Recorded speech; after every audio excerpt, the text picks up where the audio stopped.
Everyone, YouTube channel GS गुरु में आप सबका स्वागत है। तो जो लास्ट हम पढ़ रहे थे मॉडर्न हिस्ट्री में इंडियन फ्रीडम स्ट्रगल टॉपिक हमने स्टार्ट किया हुआ था। तो जो आज का लेक्चर रहेगा हमारा वो रहेगा गांधी निरा पे।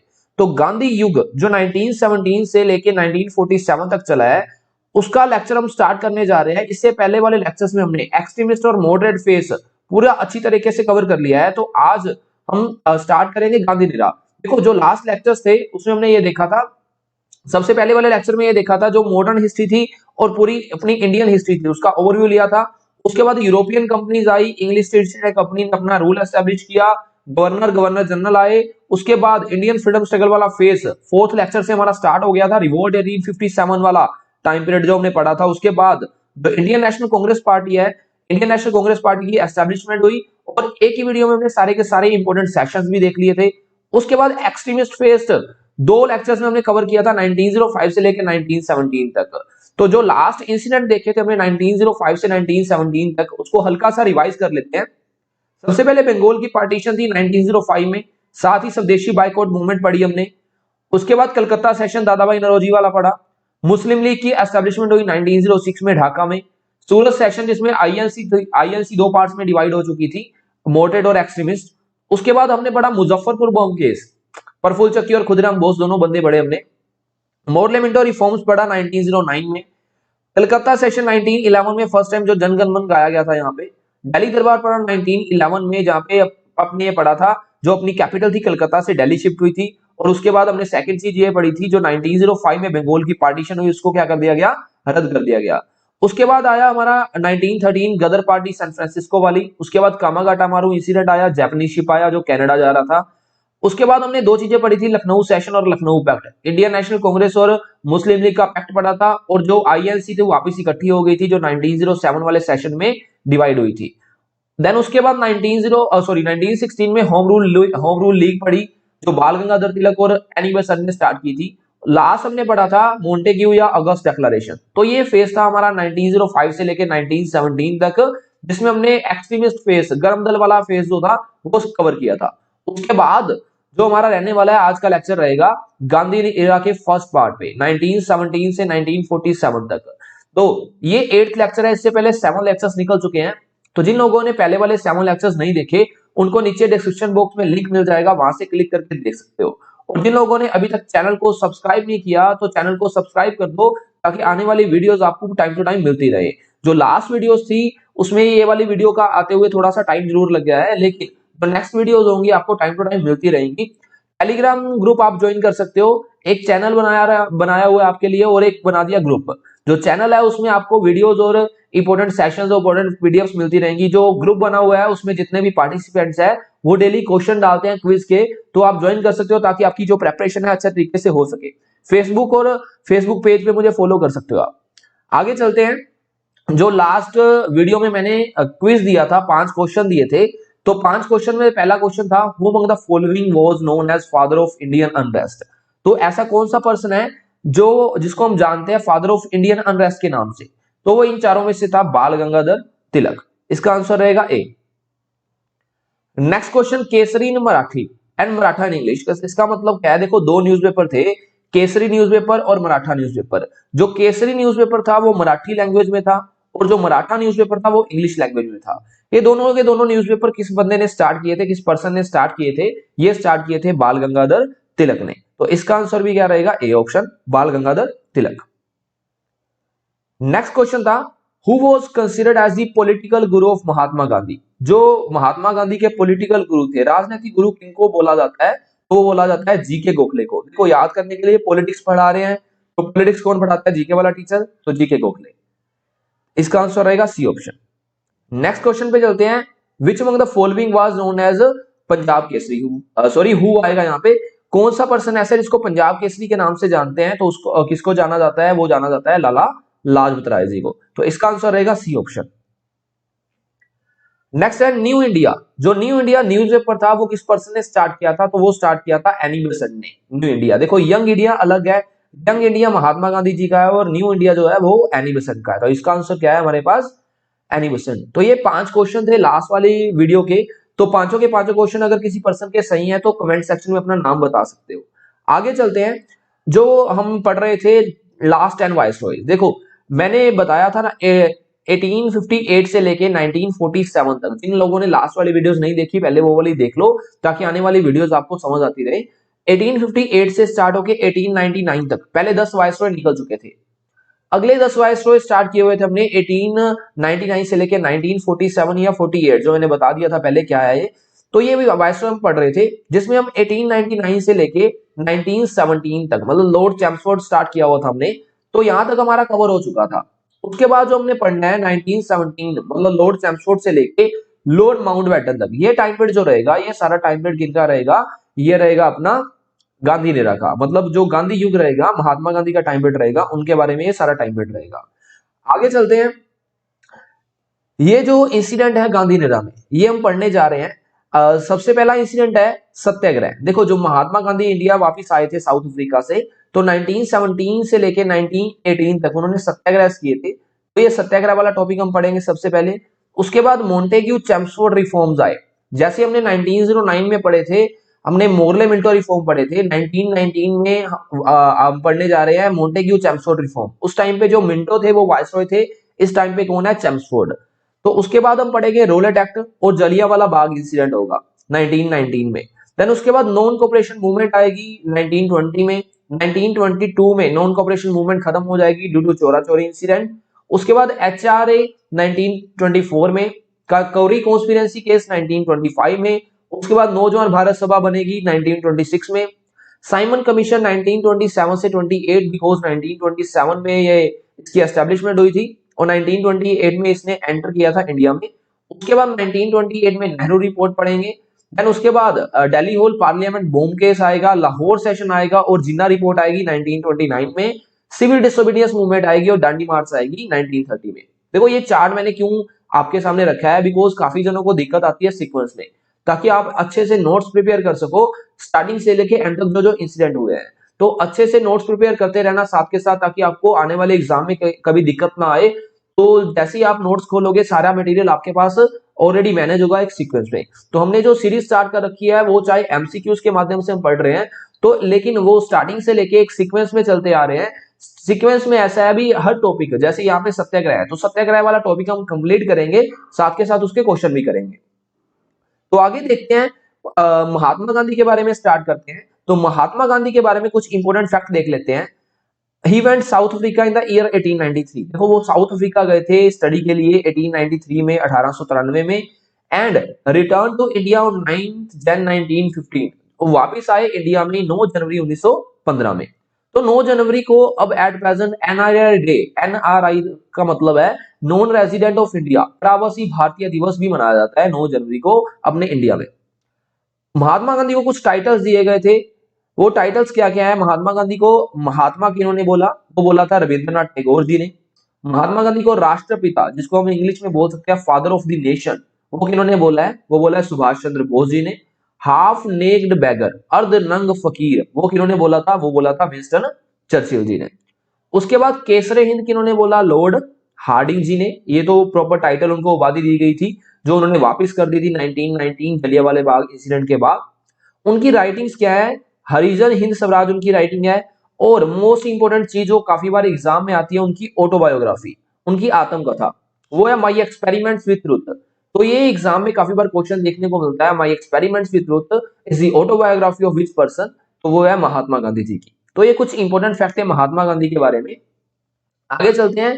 पहला क्वेश्चन आज का हमारा रहेगा, विच among the following was the first successful Satyagraha of Mahatma Gandhi in India. देखो मैंने अभी बताया था पीछे जो टॉपिक रहने वाला है सबसे पहले सत्याग्रह। तो अपनी कॉपी पे चाहे आप एक नोट्स अगर बना रहे हो तो कॉपी पे हेडिंग बना सकते हो सत्याग्रह।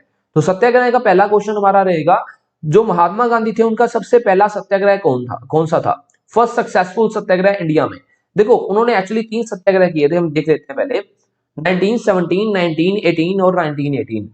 1917 में उनका सबसे पहला सत्याग्रह था चंपारण सत्याग्रह। इनकी हम डिटेल भी देखेंगे आने वाले क्वेश्चंस में, ये इनका रीजन क्या बना था या रिजल्ट क्या निकला लास्ट में। तो 1917 जो था उनमें जो इनका फर्स्ट सत्याग्रह था वो था चंपारण सत्याग्रह। चंपारण जगह है बिहार में। उसके बाद 1918 में 2 सत्याग्रह किए इन्होंने। वो सबसे पहला था खेड़ा और उसके बाद कौन सा है, अहमदाबाद, गुजरात वाला। तो यहाँ पे हमारे पास क्वेश्चन बन रहा है पहला सक्सेसफुल सत्याग्रह। तो एक्चुअली जो महात्मा गांधी के सत्याग्रह थे वो तीनों के तीनों ही सक्सेसफुल सत्याग्रह थे। तो सबसे पहला सत्याग्रह कौन सा था? चंपारण वाला। तो हमारे पास फर्स्ट क्वेश्चन का आंसर क्या रहेगा? 1917 चंपारण सत्याग्रह, ए ऑप्शन। सेकंड क्वेश्चन पे चलते हैं। अच्छा, उससे पहले ये देख लो, इंपॉर्टेंट चीज है, जब चंपारण सत्याग्रह हुआ था तो चंपारण एक्चुअली रीजन था जो किसानों का सत्याग्रह था। तो जो फार्मर्स थे उस टाइम पे उनका जो लीडर था वो कौन था? वो थे राजकुमार शुक्ला जी। तो अगला क्वेश्चन हमारे पास है, who was the main reason what was the main reason behind the Champaran Satyagraha. तो जो चंपारण सत्याग्रह हुआ उसका जो मेन रीजन रहा, मेन मुद्दा रहा, मेन कारण रहा, वो क्या रहा? देखो, हमने पीछे पढ़ा अभी 3 सत्याग्रह हैं, चंपारण, खेड़ा और अहमदाबाद। तो तीनों के बारे में स्टडी करते हैं, तीनों के बारे में देख लेते हैं। जो चंपारण सत्याग्रह था सबसे पहले 1917 में हुआ था, उसका रीजन क्या था? उसका रीजन था इंडिगो प्रोडक्शन। इंडिगो क्या होता है? इंडिगो होता है नील। तो नील की खेती जो मेन रीजन था, या फिर इसको बोला जाता था तिनकठिया सिस्टम। देखो क्या था, अगर अपन आज भी देखें तो अगर एक पर्सन के पास, एक किसान के पास एक जमीन का टुकड़ा है, तो जमीन के टुकड़े में अगर उसको 1 एकड़ जमीन में डिवाइड करते हैं, 1 एकड़ जमीन को 20 पार्ट्स में डिवाइड कर देते थे उस टाइम पे। मतलब 1 एकड़ जमीन के 20 टुकड़े होंगे और 20 टुकड़ों को क्या बोला जाएगा? कठियास। मतलब 1 एकड़ में 20 कठियास हैं, तो 20 में से 3 कठियास जो हैं उनपे प्रोडक्शन होगी किस चीज की? इंडिगो की। इंडिगो बोले तो नील। देखो, जो ब्रिटिशर्स थे वो एज ए इसको मतलब सोर्स ऑफ इनकम मान के चलते थे। यहां से इंडिया से इसको परचेज करते थे काफी कम रेट पे और बाहर एक्सपोर्ट करते थे काफी ज्यादा रेट्स पे, ताकि जो ब्रिटिशर्स थे उनको मैक्सिमम बेनिफिट होता था इससे। लेकिन जो किसान थे इंडिया में, वो किसानों को क्या इससे नुकसान होता था? जो उनकी जमीन थी वो जमीन बिल्कुल बंजर हो जाती थी, उसपे उसके बाद प्रोडक्शन नहीं हो पाती थी। तो इंडिगो प्रोडक्शन की वजह से दिक्कत आ रही थी किसानों को। जो लास्ट में हमने देखा था अभी, जो राजकुमार शुक्ला जी थे, राजकुमार शुक्ला जी ने महात्मा गांधी को इनविटेशन दिया, महात्मा गांधी जी को बुलाया और महात्मा गांधी जी ने एक, आप कह सकते हैं, सत्याग्रह स्टार्ट किया। देखो एक्चुअली सत्याग्रह होता क्या है? सत्याग्रह होता है सत्य का ग्रह, मतलब सच को सामने लाने के लिए जो मूवमेंट की जाए उसको बोलते हैं सत्याग्रह। और महात्मा गांधी का कॉन्सेप्ट था सच को तो सामने लाना है, लेकिन इससे विद्रोह नहीं छेड़ना, मतलब किसी को नुकसान ना हो, बहुत ही पीसफुली तरीके से उनको सच सामने देके, मतलब सच का सामना करते हुए उनको ये दिखाना जो एक्चुअल में पर्सन है इंडिया में, जो इंडियंस हैं उनको दिक्कत दिक्कत का सामना करना पड़ रहा है। तो उस वजह से मतलब जो महात्मा गांधी एक सत्याग्रह करते थे, एक मूवमेंट चलाते थे, तो उसमें बिल्कुल शांतिपूर्वक उन्होंने क्या किया, एक एक तरह से कह सकते हैं धरना स्टार्ट कर दिया। तो धरना स्टार्ट करके उन्होंने जो मूवमेंट की उसी को बोला गया सत्याग्रह। तो जो फर्स्ट सत्याग्रह था चंपारण सत्याग्रह, वो उसका मेन रीजन था इंडिगो प्रोडक्शन। तो इंडिगो प्रोडक्शन की वजह से, या तीन कठिया सिस्टम जिसको बोल सकते हैं, ये सत्याग्रह हुआ। तो चंपारण सत्याग्रह का मेन रीजन अगर यहाँ पे देखें तो सी ऑप्शन हमारे पास बनती है, इंडिगो प्रोडक्शन। तो इसका आंसर रहेगा सी ऑप्शन। उसके बाद खेड़ा सत्याग्रह जो है, खेड़ा सत्याग्रह में क्या हुआ था? Land tax. लैंड टैक्स बोले तो भूमि कर, या फिर हम कह सकते हैं ड्रोट हिट कंडीशन। देखो, ड्रोट हिट होता है सूखा पड़ जाना। तो जो खेड़ा एरिया था, खेड़ा एरिया में आप कह सकते हैं मतलब होल एरिया में उस साल बिल्कुल सूखा पड़ा हुआ था, कोई प्रोडक्शन नहीं हुई थी, लेकिन जो ब्रिटिशर्स थे वो टैक्स आते थे। तो टैक्स की वजह से जो किसान थे उनको दिक्कत का सामना करना पड़ रहा था। तो ये मेन रीजन बना खेड़ा सत्याग्रह का। तो महात्मा गांधी को बुलाया गया और सेकंड सत्याग्रह हुआ खेड़ा सत्याग्रह। जो थर्ड था अहमदाबाद मिल सत्याग्रह इसको बोलते हैं। जो मिल था, मिल में वर्कर थे, तो वर्कर्स का जो प्लेग बोनस था वो रुका हुआ था, या कह सकते हैं सेकंड इंपॉर्टेंट चीज हाइक इन वेजेस। जो उनकी वेजेस थी, दिहाड़ी होती है जो, उनकी वेजेस में वो डिमांड कर रहे थे हाइक मिल जाए, 50% इंक्रीज हो जाए, लेकिन ब्रिटिशर्स मान नहीं रहे थे। तो महात्मा गांधी को बुला के उनका सोल्यूशन करवाया गया। एक्चुअली तीनों के तीनों का जो रिजल्ट था वो इंडियंस की फेवर में गया था। मतलब यहाँ पे इंडिगो प्रोडक्शन बंद हो गई थी, उसके बाद लैंड टैक्स खत्म कर दिया था उन्होंने, उसके बाद अहमदाबाद मिल वाले में जो वेजेस थी वो उनको इंक्रीज कर दिया था, लेकिन जितनी ब्रिटिशर्स कह रहे थे उससे ज्यादा, और जितनी इंडियंस कह रहे थे उससे थोड़ी कम, मतलब मिडल में सेटलमेंट करवा दिया था महात्मा गांधी जी ने। तो ये 3 सत्याग्रह तीनों के रीजन थे। आगे चलते हैं थर्ड क्वेश्चन पे, which Satyagraha was also known as a realistic farmers Satyagraha. ऐसा कौन सा सत्याग्रह है जिसको रियलिस्टिक फार्मर सत्याग्रह बोलते हैं? देखो, 2 सत्याग्रह ऐसे हुए हैं फार्मर्स वाले, एक तो चंपारण, दूसरा खेड़ा। तो चंपारण सत्याग्रह स्टार्टिंग वाला था, उसके बाद जो खेड़ा सत्याग्रह था ना उसको बोला जाता है रियलिस्टिक फार्मर सत्याग्रह।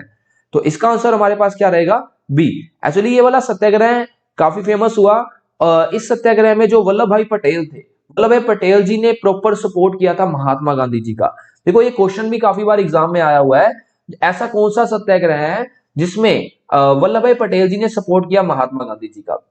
और एक चीज और बता दूं आपको मैं, जो लास्ट क्वेश्चन हमने पढ़ा था अहमदाबाद सत्याग्रह, वो फर्स्ट में हमने पढ़ा फर्स्ट सक्सेसफुल सत्याग्रह, सेकंड में हमने पढ़ा वल्लभ भाई पटेल जी ने साथ दिया, थर्ड वाली इंपॉर्टेंट चीज एक और है, अहमदाबाद मिल सत्याग्रह एक ऐसा सत्याग्रह था जिसमें महात्मा गांधी जी ने पहली बार भूख हड़ताल मतलब hunger strike as a weapon उसमें यूज किया था।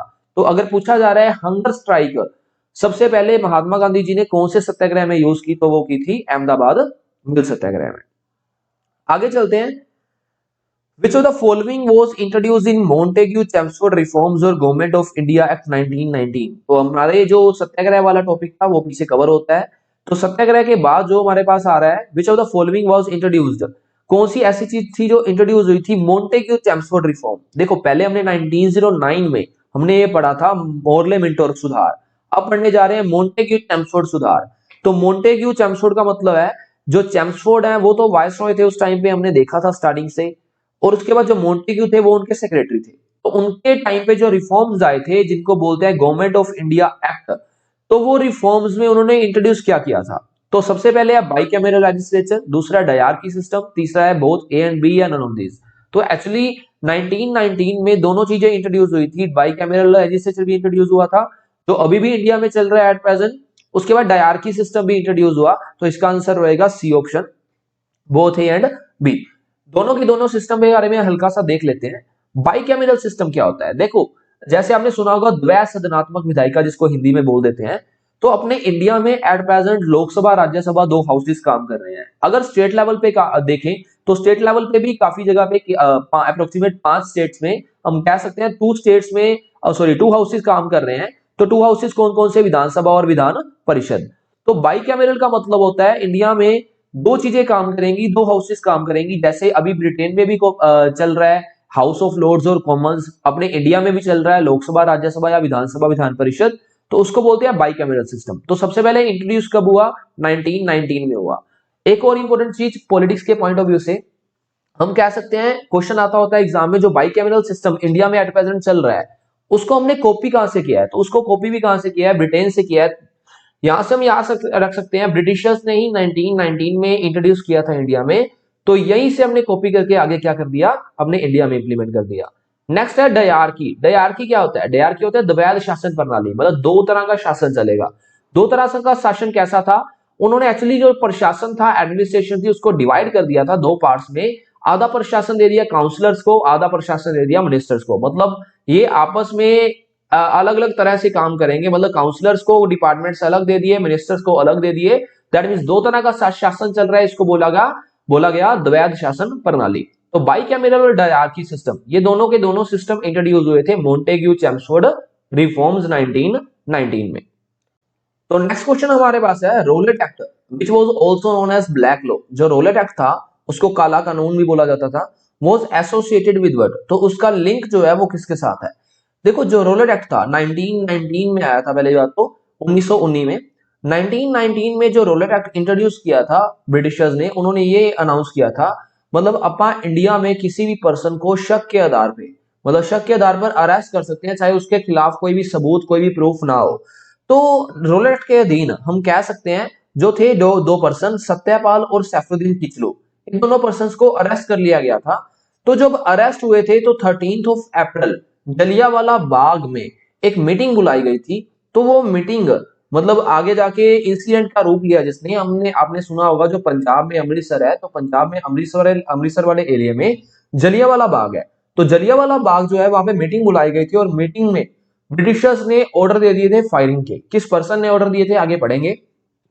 तो यहाँ पे हमारे पास क्वेश्चन था जो रोलेट एक्ट था उसका संबंध किससे है, तो उसका संबंध हमारे पास है जलियांवाला बाग इंसिडेंट से। तो इसका आंसर रहेगा हमारे पास डी ऑप्शन। नेक्स्ट क्वेश्चन पे है who ordered of firing in Jallianwala Bagh Amritsar on 13 अप्रैल 1919। देखो 13 अप्रैल जो 1919 वाला टाइम पीरियड था, जलियांवाला बाग में मीटिंग हुई थी, मैंने अभी बताया। इन दो पर्संस को जब अरेस्ट किया गया तो इंडियन नेशनल कांग्रेस पार्टी वालों ने डिमांड की इनको प्रूफ चाहिए हमें, मतलब इनको अरेस्ट क्यों किया गया है या फिर इनको छोड़ो, मतलब रिहा करवाने के लिए इनको मीटिंग रखी गई। तो रिहा करवाने के लिए जो मीटिंग रखी गई तो वहां पे एक पर्सन था उस पर्सन ने क्या कर दिया, फायरिंग के ऑर्डर दे दिए। तो ये क्वेश्चन हमारे पास बन रहा है। तो who ordered of firing in Jallianwala Bagh Amritsar on 13 अप्रैल 1919। तो किस पर्सन ने 13 अप्रैल 1919 को ऑर्डर दिए थे फायरिंग के? तो वो पर्सन हमारे पास था रेजिनाल्ड डायर। तो इसका आंसर हमारे पास रहेगा ए। देखो दो पर्सन है, रेजिनाल्ड डायर है और सेकंड है माइकल ड्वायर। ये आप कह सकते हैं नॉर्मल जनरल डायर है, ये इसको जनरल डायर बोलते थे, इसको बोलते थे माइकल ड्वायर। इसमें कंफ्यूजन रहती है। तो माइकल डायर जो थे, माइकल ड्वायर जो थे वो कौन थे? वो हमारे थे पंजाब के उस टाइम पे गवर्नर। देखो जनरल डायर ने ऑर्डर दिए थे और माइकल ड्वायर जो थे वो थे पंजाब के गवर्नर उस टाइम पे। तो इसमें कंफ्यूज ना होना ए और बी ऑप्शन में। तो इसका आंसर हमारे पास रहेगा ए ऑप्शन। जो क्वेश्चन था फायरिंग के ऑर्डर किसने दिए थे? फायरिंग के ऑर्डर दिए थे जनरल डायर ने। नेक्स्ट क्वेश्चन पे चलते हैं, सेवंथ क्वेश्चन पे। Which commission was set up to investigate the case of Jallianwala Bagh? तो कौन सा ऐसा कमीशन था जिसको सेटअप किया गया था इन्वेस्टिगेशन के लिए? किस चीज की इन्वेस्टिगेशन के लिए? जलियांवाला बाग इंसिडेंट जो हुआ। तो जलियांवाला बाग इंसिडेंट की इन्वेस्टिगेशन के लिए कमीशन बिठाया गया था। उस कमीशन का नाम था हंटर कमीशन। देखो ब्रिटिशर्स ने बिठाया हंटर कमीशन, चाहे अब कह सकते हैं इंडिया वालों ने भी काफी मीटिंग्स रखी थी, काफी कमेटीज बिठाई थी, लेकिन इसका जो रिजल्ट था वो पॉजिटिव नहीं रहा था बाद में। तो हंटर कमीशन बिठाया गया था किसके लिए? वो बिठाया गया था इन्वेस्टिगेशन के लिए, जलियांवाला बाग की इन्वेस्टिगेशन के लिए। और एक चीज और याद रखना, शहीद उधम सिंह जो थे उन्होंने माइकल ड्वायर, देखो माइकल ड्वायर हमने अभी देखा था जो पंजाब के गवर्नर थे, उनको किल किया था, मतलब उनको मार दिया था, उनका मर्डर कर दिया था और जलियांवाला बाग इंसिडेंट का बदला लिया था। तो क्वेश्चन बन सकता है जलियांवाला बाग जो इंसिडेंट हुआ था पंजाब में, जलियांवाला बाग में अमृतसर में, उसका बदला किस पर्सन ने लिया था? उसका बदला लिया था शहीद उधम सिंह ने। और उस शहीद उधम सिंह ने उन्होंने मारा किसको था? माइकलो ड्वायर को। देखो जनरल डायर जिन्होंने फायरिंग के ऑर्डर दिए थे उसको नहीं मारा गया। यहाँ पे डेथ किसकी हुई है? जहां पे डेथ हुई है पंजाब के गवर्नर माइकलो ड्वायर की। तो इसका आंसर हमारे पास रहेगा ए ऑप्शन, हंटर कमीशन, जिसको सेटअप किया गया था investigation for the Jallianwala Bagh incident. Next question है which two leaders renounced their titles after the Jallianwala Bagh incident? देखो जैसे ही जलियांवाला बाग इंसिडेंट हुआ, एक्चुअली क्या था, जो कुछ पर्सन ऐसे थे मतलब ब्रिटिशर्स को सपोर्ट भी कर रहे थे, सपोर्ट इन द सेंस मतलब उनकी तरीके से चल रहे थे, इंडिया में विद्रोह नहीं छेड़ रहे थे। लेकिन जैसे ही ब्रिटिशर्स ने ऐसा केस किया, जैसे ब्रिटिशर्स ने ऐसा काम किया जो अपने इंडिया में जलियांवाला बाग इंसिडेंट जिसको बोला जाता है, तो उस इंसिडेंट के बाद जो अपने इंडियंस थे, दो मेन लीडर्स थे जिन्होंने अपना टाइटल वो वापस दे दिया था, वो थे हमारे पास महात्मा गांधी और रविंद्रनाथ टैगोर। तो बी ऑप्शन इसका आंसर रहेगा। एक्चुअली महात्मा गांधी जो थे उनको केसरे हिंद की उपाधि मिली हुई थी। हमने पढ़ा था लॉर्ड हार्डिंग जो थे, स्टार्टिंग में हमने महात्मा गांधी के इंपॉर्टेंट पॉइंट पढ़े हैं। तो महात्मा गांधी जो थे उनको केसरे हिंद की उपाधि मिली हुई थी और जो रविंद्रनाथ टैगोर थे उनको कौन सी मिली हुई थी? नाइटहुड की उपाधि मिली हुई थी। तो ये दो उपाधियां थी, केसरी हिंद और नाइटहुड की। ये दोनों की दोनों उपाधियां इन दोनों पर्संस ने क्या कर दी थी? रिनाउंस कर दी थी, मतलब त्याग दी थी, वापस दे दी थी after the Jallianwala Bagh incident. तो क्वेश्चन हमारे पास सही था, किन दो पर्संस ने अपने अपने टाइटल वापस दिए थे? तो महात्मा गांधी और रविंद्रनाथ टैगोर जी ने। नेक्स्ट क्वेश्चन हमारे पास है the non cooperation movement was passed in Nagpur session was initiated by Mahatma Gandhi on which date? देखो जो नॉन कोऑपरेशन मूवमेंट थी, पहली बात तो ये थी क्या, इसको असहयोग आंदोलन के नाम से जानते हैं। तो नॉन कोऑपरेशन मूवमेंट, असहयोग आंदोलन, जो नागपुर सेशन 1920 में पास हुआ था, तो महात्मा गांधी ने इनको इस चीज को, इस मूवमेंट को स्टार्ट कब किया था? तो वो किया था 1 अगस्त 1920 को। लेकिन देख लेते हैं जो नॉन कोऑपरेशन मूवमेंट थी उसमें क्या था। देखो नॉन कोऑपरेशन का मतलब है कोऑपरेट नहीं करना, मतलब उनके साथ असहयोग के तरीके से रहना है। तो उन्होंने बोला था, महात्मा गांधी ने बोला था हम बाइकआउट करेंगे। बाइकआउट बोले तो बहिष्कार करेंगे। बहिष्कार किन चीजों का करेंगे? वो करेंगे विदेशी माल का, फॉरेन गुड्स का। उसके बाद जुडिशरी, जुडिशरी बोले तो उनकी न्यायपालिका का। एजुकेशन सिस्टम, मतलब जो शिक्षा थी, एक्चुअली इन्होंने उस टाइम पे जितने भी इंडियंस थे जो ब्रिटिशर्स के स्कूल में पढ़ रहे थे उनके स्कूल से एडमिशन कैंसिल करवा दी थी। जो जुडिशरी थी, न्यायपालिका थी, जो लॉ बने हुए थे उनके अगेंस्ट हो गए थे हमारे इंडियंस। फॉरेन गुड्स, जो विदेशी माल था उनको त्याग दिया था। अपने इंडियंस में जो चीजें बन रही थी, जैसे महात्मा गांधी के बारे में आपने सुना होगा, वो कॉटेज इंडस्ट्रीज को काफी प्रमोट कर रहे थे, खादी के कपड़ों को काफी प्रमोट कर रहे थे। तो वो जो चीजें इंडिया में बननी स्टार्ट हुई थी उनको प्रमोट किया गया उस टाइम पे, और फॉरेन गुड्स को बाइकआउट कर दिया गया। और लास्ट में जो था लेजिस्लेटिव काउंसिल। देखो लेजिस्लेटिव काउंसिल क्या थी? विधान परिषद। जैसे हम बात करें, जैसे हमारे इंडिया में विधानसभा विधान परिषद चलती है, तो उस टाइम पे विधान परिषद थी, तो विधान परिषद को भी बायकॉट कर दिया था, जिस वजह से महात्मा गांधी के अगेंस्ट कुछ लीडर हो गए थे। मतलब कुछ लीडर्स ये चाहते थे अगर हमने लेजिस्लेटिव काउंसिल को ही बायकॉट कर दिया तो कल को आने वाले जो इलेक्शंस होंगे उसमें हम सीट्स गेन नहीं कर पाएंगे। अगर आने वाले इलेक्शंस में सीट ना ले पाए, दैट मीन्स हमें आजादी नहीं मिलेगी, हम अपनी गवर्नमेंट खुद नहीं चला सकेंगे। तो लेजिस्लेटिव काउंसिल एक काफी मुद्दा बना, जिस वजह से जो था महात्मा गांधी और काफी इंडियन नेशनल कांग्रेस पार्टी के लीडर्स, जैसे आपने सुने होंगे सीआर दास थे, मोतीलाल नेहरू थे, तो उनके बीच में जो रिलेशंस थे उनमें तनाव पैदा हुए। मतलब लेजिस्लेटिव काउंसिल का बायकॉट करने की वजह से जो इंडियन नेशनल कांग्रेस के लीडर थे उनमें खुद में एक तरह का आप कह सकते हैं डिवाइडेशन पैदा हो गई थी। तो ये चार चीजें इन्होंने मेन रखी थी नॉन कोऑपरेशन मूवमेंट में। तो नॉन कोऑपरेशन मूवमेंट स्टार्ट कब हुई थी? वो स्टार्ट हुई थी 1 अगस्त 1920 को।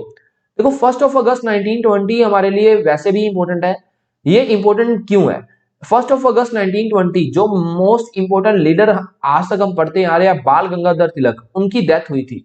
तो जिस दिन नॉन कोऑपरेशन मूवमेंट स्टार्ट हुई उसी दिन बाल गंगाधर तिलक जी की डेथ हुई थी। बाल गंगाधर तिलक, जिनको लोकमान्य तिलक कहा जाता है, जिनके हमने क्वेश्चन भी देखे थे अभी, जैसे केसरी और मराठा न्यूज़पेपर इन्होंने स्टार्ट किए। हमने पढ़ा था होम रूल लीग में इनका काफी अच्छा रोल रहा। हमने ये पढ़ा था जो लखनऊ पैक्ट हुआ था इंडियन नेशनल कांग्रेस पार्टी और अपन कह सकते हैं मुस्लिम लीग में, इन्होंने काफी अच्छा रोल प्ले किया और 1920 में इनकी क्या हो गई थी? डेथ हो गई थी। तो ये हमारे पास नॉन कोऑपरेशन मूवमेंट का टॉपिक था। नॉन कोऑपरेशन मूवमेंट 1920 में स्टार्ट हुई, महात्मा गांधी जी ने स्टार्ट की, बायकॉट किया चार चीजों का, और बायकॉट करने की वजह से लेजिस्लेटिव काउंसिल की वजह से कुछ पर्सन महात्मा गांधी के अगेंस्ट हो गए। तो नेक्स्ट क्वेश्चन पे चलते हैं। नेक्स्ट क्वेश्चन हमारे पास है the non cooperation movement was suspended in 1922 due to which movement? देखो क्या हुआ, ये चीज समझना। महात्मा गांधी कह रहे थे हमने बायकॉट करना है। महात्मा गांधी का ये फंडा था विद्रोह नहीं करना, ना लड़ाई करनी, जस्ट प्यार के तरीके से, अहिंसा के तरीके से क्या करना है? उनका बहिष्कार करना है। लेकिन 1922 में हुआ क्या? 1920 में एक मूवमेंट आई that was known as Chaura Chauri movement. देखो चोरा चोरी मूवमेंट जो थी उसमें क्या हुआ? चोरा चोरी एक प्लेस है यूपी में, तो उस एरिया में जो मीट के प्राइसेस थे उसको काफी हाइक कर दिया गया था, काफी बढ़ा दिया गया था। तो हाइक करने की वजह से जो वहां की पब्लिक थी, वहां की जनता थी, वो जनता जो थी वो अगेंस्ट हो गई थी अपने ब्रिटिशर्स के। तो वहां एकदम से भगदड़ मच गई और पुलिस वालों ने फायरिंग स्टार्ट कर दी, जिसमें इंडियन नेशनल कांग्रेस के लीडर्स भी थे उस भगदड़ में। तो जैसे ही उन्होंने फायरिंग स्टार्ट की तो अपन कह सकते हैं जो वो जनता थी उन्होंने पुलिस थाना था, जो पुलिस स्टेशन था, वहां पे पुलिस स्टेशन को आग लगा दी। तो अप्रोक्सीमेट 22 पुलिसमैन की डेथ हुई। उस वजह से बाद में क्या हुआ, जो ब्रिटिशर्स थे उन्होंने ये अनाउंस कर दिया जो इंडियन नेशनल कांग्रेस पार्टी है वो इलीगल एक्टिविटीज के रूप में सामने आ रही है, तो इन पर्संस को क्या किया जाए? अरेस्ट किया जाए। तो 1922 में क्या हुआ, चोरा चोरी मूवमेंट आने की वजह से जो महात्मा गांधी थे वो भी एक तरह से निराश हो चुके थे। किनसे? इंडियन नेशनल कांग्रेस के अदर लीडर से। बिकॉज महात्मा गांधी चाह रहे थे एक पीसफुली हम लड़ाई लड़ रहे हैं तो उस वजह से हमें आजादी मिल जाएगी, लेकिन जो इंडियन नेशनल कांग्रेस के बाकी लीडर्स हैं वो लड़ाई करना चाह रहे हैं, वो विद्रोह कर रहे हैं। तो उस वजह से महात्मा गांधी जो थे, महात्मा गांधी ने 1922 में जो मूवमेंट स्टार्ट की थी चोरा चोरी मूवमेंट की वजह से अपनी मूवमेंट क्या कर दी? वापस कर दी। तो वापस ले ली। तो अब कह सकते हैं नॉन कोऑपरेशन मूवमेंट जो थी, असहयोग आंदोलन जो था, वो 1922 में किस वजह से सस्पेंड हुआ था? वो हुआ था चोरा चोरी मूवमेंट की वजह से। और जो चोरा चोरी मूवमेंट थी वो स्टार्ट कब हुई थी? वो स्टार्ट हुई थी 5 Feb 1922 को। तो ये आज के हमारे क्वेश्चंस थे। आज के हमारे क्वेश्चंस बोले तो मतलब हमने 1917 से स्टार्ट किया, 1917 से स्टार्ट होते हुए 1920 तक हमने कवर कर लिया। तो एक बार इनकी रिवीजन कर लेते हैं। तो सबसे पहले हमने पढ़े थे सत्याग्रह। देखो 3 सत्याग्रह हमने पढ़े थे, चंपारण सत्याग्रह, खेड़ा सत्याग्रह, अहमदाबाद मिल सत्याग्रह। 1917 में चंपारण हुआ, 1918 में बाकी दोनों हुए, खेड़ा और अहमदाबाद। चंपारण सत्याग्रह जो था उसमें राजकुमार शुक्ला जी फार्मर्स के हेड थे, जो पहला सत्याग्रह था सबसे पहला, जिसमें हमने पढ़ा था 3 कठिया सिस्टम कह सकते हैं, इंडिगो प्रोडक्शन कह सकते हैं। उसके बाद खेड़ा सत्याग्रह जो था उसमें लैंड टैक्स या फिर ड्रोट हिट कंडीशन, सूखा पड़ने की वजह से वो वाला सत्याग्रह हुआ। और थर्ड सत्याग्रह जो था उसमें हमने ये पढ़ा था अहमदाबाद मिल वाले में, जो वर्कर्स है उनको हाइक चाहिए था प्राइसेस में, मतलब उनकी वेजेस में। तो वो तीनों के तीनों सत्याग्रह हमने पहले पढ़े 1917 से 18 तक। उसके बाद मॉन्टेग्यू चेम्सफोर्ड रिफॉर्म पढ़े, जिसमें हमने ये पढ़ लिया था, दो चीजें आई थी, बाइकैमरल डायरकी सिस्टम। उसके बाद रोलेट एक्ट पढ़ा, 2 पर्सन अरेस्ट हुए, जलियांवाला बाग इंसिडेंट हुआ 1919 में। उसके बाद नॉन कोऑपरेशन मूवमेंट हुई। नॉन कोऑपरेशन मूवमेंट 1920 में महात्मा गांधी जी ने स्टार्ट की थी।